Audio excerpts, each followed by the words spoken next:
Before the video begins, I just want to say Happy Black History Month, everybody.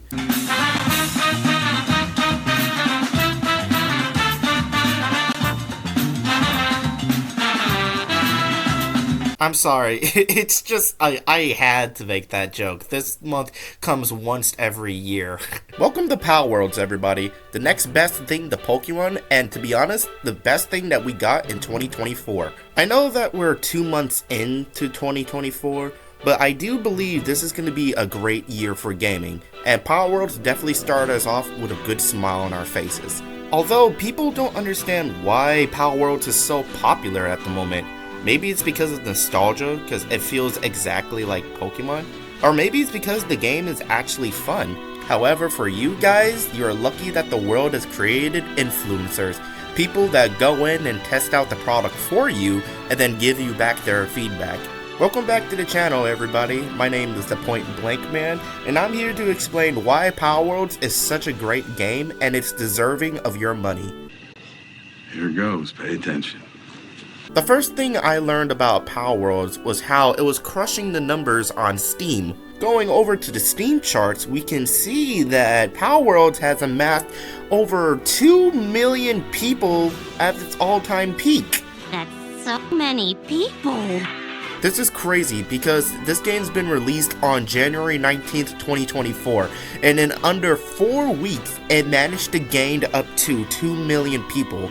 Counter-Strike Global only has 1,800,000. For those of you that don't know, Counter-Strike Global and PUBG are the most popular games on Steam that people play. It's nice to see that many people are giving Palworlds a chance. However, like I said, people are just talking about how it's crushing the numbers, not how fun the game is. But luckily, that's where I come in. So what made Palworlds such a great video game? Everything. I might be exaggerating when I say everything, because this game still is in beta.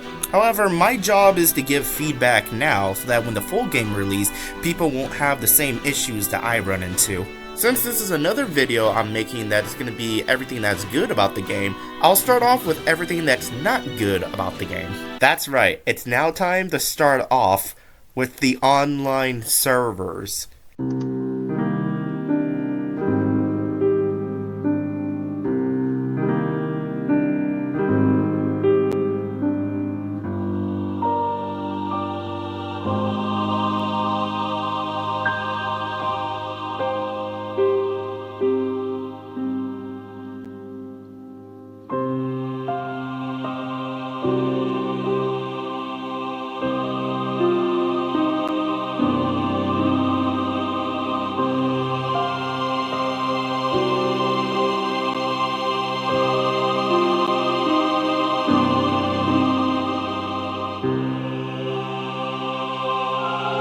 I've played many of games where the AI would turn off, but I never seen it so frequently in this game. And trust me when I say it is the online servers. We've tested it out. We created 3 lobbies to see if the worlds we were creating got bugged. And after 3 lobbies, we've decided to play by ourselves and notice that we have not run into any of the bugs I showed you on screen. We don't fully understand why it's happening, but we have a theory that the servers work just like the Call of Duty zombie servers. Whoever creates the lobby, we're going off of their internet, and we just need to have access to Wi-Fi in order to play on their server. Prick, man, nearly got me fucking killed with your McDonald's fucking shit. Fucking hell, man. McDonald's internet. Yeah, you He did. He did as hell. Hey, God damn! Well, why does Evan have an ad with her pig? And because of this issue, I had to collect most of my footage through me playing solo. Which is okay, but I would like to play Palworlds with my friends. And please, don't take this maliciously, I just want to make sure the game runs well until the full version comes out. So I'm really hoping they fix this issue now. But let's all agree that the game is not ready to support online servers. Huh. Okay, from the tide, let's go. Or not. Okay, Anubis, go. Hey, there he goes. Another troubling problem with the game is the progression system. Progression in this game is very tedious. I played this game a lot, and the highest level I was able to make it to was level 22. Maybe I could have made it higher if the first update they brought didn't corrupt my save file. If you're an OG Pokemon player, you're probably remembering leveling up every Pokemon you had to level 100. It was a very simple process. Go to this area, kill everything and everyone in it, and level up your character and Pokemon. It was a very simple process, but it added on a few new details to it. If you ever get tired of searching in the grass to find Pokemon to fight, you always had the opportunity to fight human NPCs. However, once you defeat them, you were never able to attack them again. For the people that were impatient about leveling up, you always had the opportunity to go to the high level areas and kill everything in there so that your Pokemon and your character will level up 10 times quicker. It was a high risk, high reward situation that greatly benefited everybody that didn't like to wait. Entering Palworlds, most of what I just mentioned does not apply here. I've murdered many creatures in this world and I've only made it up to level 22. I've quickly thought to myself that maybe I should go to the high level areas and kill everything in there in order to level up quicker. No, it was never that case. I was so wrong, and I've died so many times and lost all my Pokemon, or shall I say, pals, because of it. Leveling up in this game is very long. I think when you make it up to level 12, that's when the game really gets harder to level up. It's very easy to get to level 1 and 2 because all you have to do is kill one pal or pick berries. But after level 15, I now notice that the amount of points that you need to gain as you progress through the game gets higher and higher, and that's what makes things so much difficult. Now you may be wondering, oh, well, if the progression system is so long, then why are you complaining? Just play the game out and you can be able to get to the highest level. Well, the problem is they put all the fun stuff at the highest ranking levels. That's right, you have to wait until you're level 20 in order to craft the musket. You have to wait until you're probably level 30 or 40 just to use rocket launchers on Relaxosaurus. You have to wait for the fun mode to begin. This is terrible. If they made it so that killing high level pals will give you lots of XP, I wouldn't be complaining about this, but it doesn't. I remember killing a pal that looked like Cobalion, and he only gave me 300 points for killing him, and he was probably somewhere around level 30 and I was level 17 or something at the time. So you're basically stuck at this one level of the map, killing the same Pokemon over and over again until you level up, until you can be able to move on to the next area and kill all those guys again. That's the game in a nutshell. Okay, those are the only two major problems with this game. If you fix those issues, I see nothing but improvement in the game. Okay, now that I talked about everything that is bad about Palworlds, let's talk about the good. The game begins with you opening up into a character screen with a lot of customizations. And there is a lot to choose from. You want to dress up as Poison Ivy? Go right ahead. Ever wondered what Thanos looked like if he was black? It's right there. Or maybe you just want to dress up as your favorite YouTuber. I think this kind of looks like me. Whatever you want, it's right there. And go ahead and choose to do whatever you want with your character. But enough of that, we need to get to the actual gameplay here. Yo, look who fell asleep first. Prank him, John. You already know.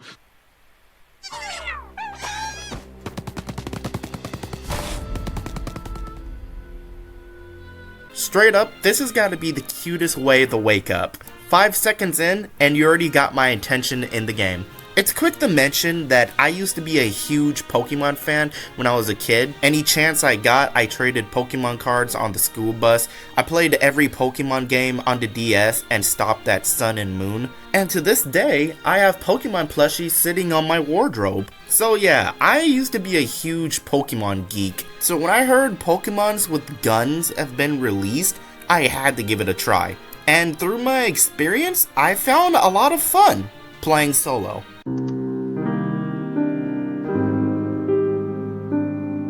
It's pretty amazing to go out in the open world and explore everything that's around you. The pals are all scattered across the world, most of the time just walking around minding their own business, and other times they be running around in herds. When nightfall hits, all the pals go to sleep and the nocturnal creatures come out, making you feel like this is a real world. On top of that, the graphics are amazing. I must have spent hundreds of hours climbing to the top of the mountain just to admire the world.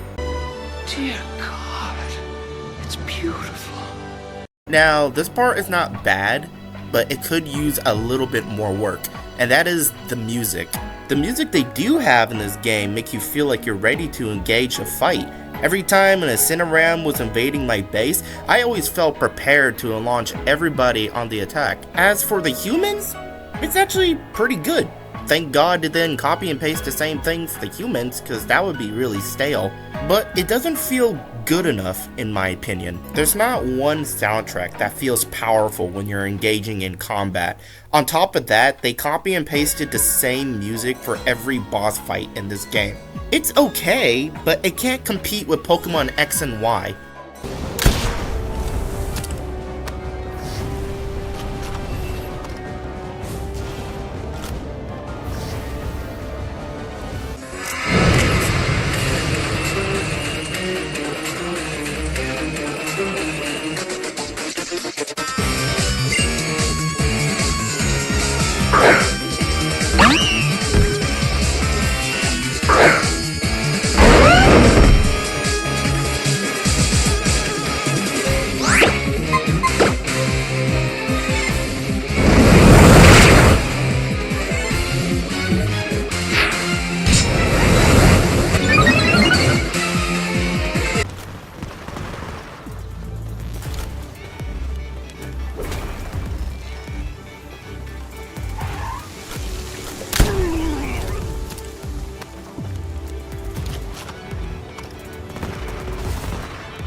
Do you see how much better things are when you add the correct soundtrack to the correct moment? Look, it's okay. The music is not the highlight of the game. The true highlights of the game is the pals and the guns you get to use. Oh, did I forget to mention you can bring back slavery in this game? What? Wait, who the shit is this? Why is he in my camp? Wandering merchant?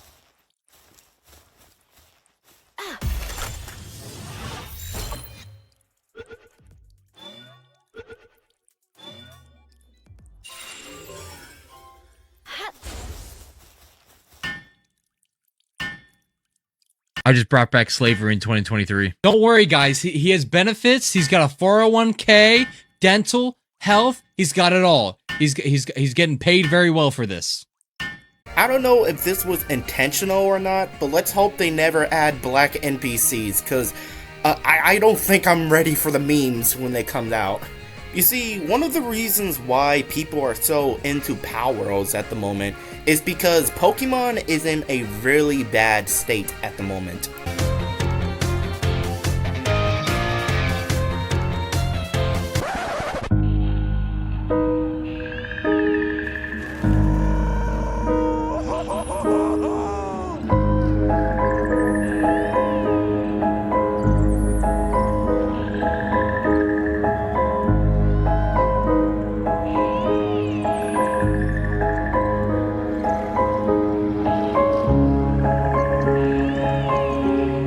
I think it's obvious at this point, but this game does play like Pokemon.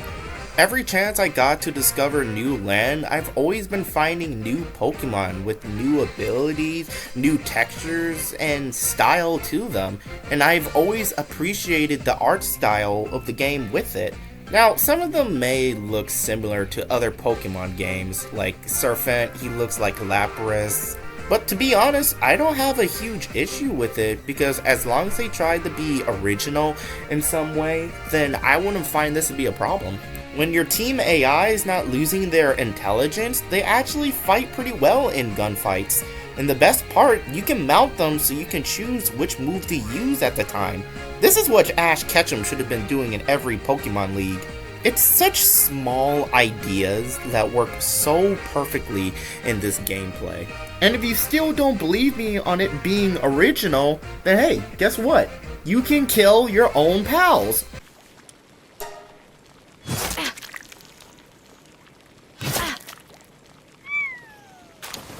I wasn't joking when I said that. You can literally kill your own pals.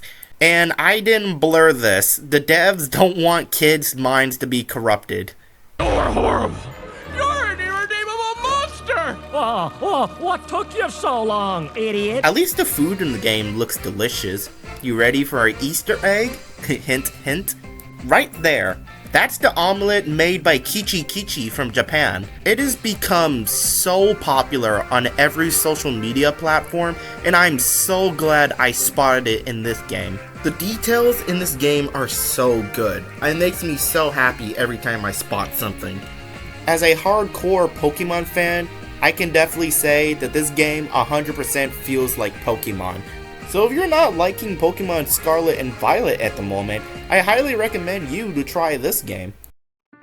If you could look past the buggy nightmare in this game, what you can see is Palworlds, a game being sold for $30, $10 if you buy the Xbox Game Pass.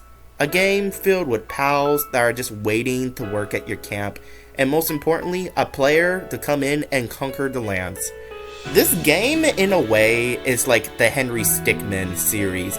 It takes inspirations from other games and they use it all into one game, but at the same time, they try to be original, imaginative, and most importantly, bring new things to the mix and make it feel like it's its own game.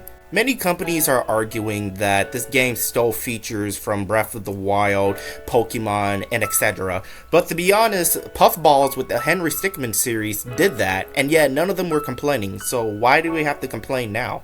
At the end of the day, what matters most is if you and the customer both agree that the product is great. I don't know what the devs look like right now, but if I have to take a guess, they're probably swimming in their own cash right now with a huge smile on their faces. Palworlds is a game that you should all start investing in right now. It's Pokemon with guns. How could you not play that game? If the open world sucked, the pals suck, and everything I just mentioned was literally just a copy and paste of Pokemon's, then this game would have ended up like Battlefield 2042, but it didn't. And the fact that it's still in beta, it really makes me wonder what other content are they bringing to the game. Maybe they might bring an actual story to explain everything that's going around the world. I can't say that this game is a masterpiece because it's still in beta, but what I can say is that this game definitely deserves your time. It's so much fun. Support the developer, and as always, I'll see you guys in the next video. Peace out.